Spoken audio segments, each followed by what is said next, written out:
వినేష్ ఫోగట్, బజరంగ్ పునియా కాంగ్రెస్ లో చేరారు. వీరిద్దరూ కాంగ్రెస్ లో చేరతారంటూ కొద్ది రోజులుగా ప్రచారం జరుగుతోంది. 2 రోజుల కిందట ఇద్దరు వెళ్లి రాహుల్ గాంధీని కూడా కలిశారు. కొద్ది రోజుల్లో హర్యానా అసెంబ్లీ ఎన్నికలు జరగనున్న తరుణంలో ఫోగట్, పునియా కాంగ్రెస్ తీర్థం పుచ్చుకున్నారు.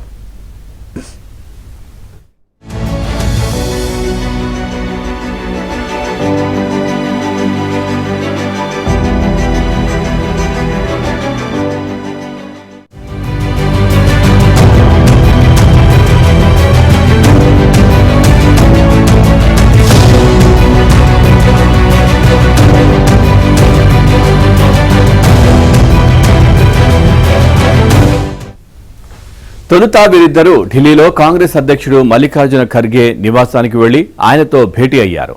అనంతరం పార్టీ ప్రధాన కార్యాలయంలో ప్రధాన కార్యదర్శి KC Venugopal, party Haryana incharge Deepak Babaria సమక్షంలో కాంగ్రెస్ కండువా కప్పుకున్నారు.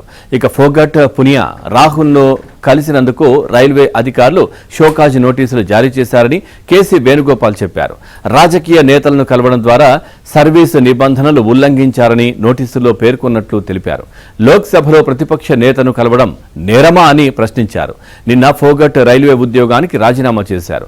వ్యక్తిగత కారణాలతో రాజీనామా చేసినట్లు తెలిపారు. రెజ్లింగ్ క్రీడాకారిణిగా తనకు అండగా నిలిచిన దేశ ప్రజలకు కృతజ్ఞతలు తెలియజేస్తున్నానని, వారి ఆకాంక్షలకు అనుగుణంగానే తాను ఆడినట్లు భావిస్తున్నానని చెప్పారు. తాము క్లిష్ట పరిస్థితుల్లో ఉన్నప్పుడు మద్దతుగా నిలిచిన కాంగ్రెస్కు ధన్యవాదాలు తెలిపారు.